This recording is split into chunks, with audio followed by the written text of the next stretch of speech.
हमनी के बानीजा अन्नपूर्णा फिल्म के स्टूडियो में। बोलिए आप क्या बोल रहे हैं? और ये है अंतरा जी।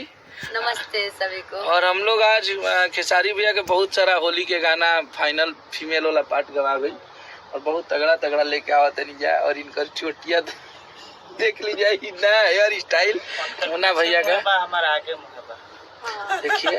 और अंतरा जी आपको क्या लग रहा है इस बार होली में? बहुत अच्छा है, ये तो पब्लिक का प्यार मिलना ही चाहिए इस गाने को, क्योंकि हम गाए हैं, हमको पता है कि ये बहुत सुंदर गीत है।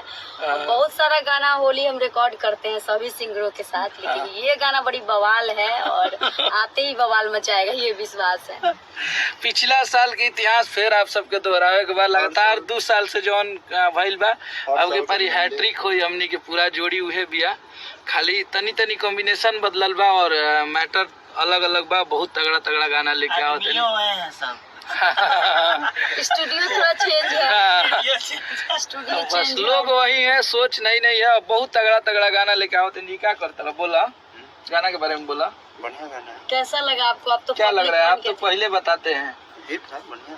अच्छा, सुनाई भी नहीं देता होगा मोबाइल में। और ये गाना हिट होगा तो आप हमको क्या बोले हैं देने के लिए? होम देंगे कौन यार।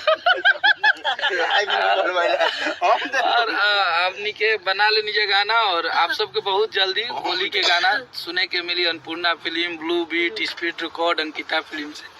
जय माता दी।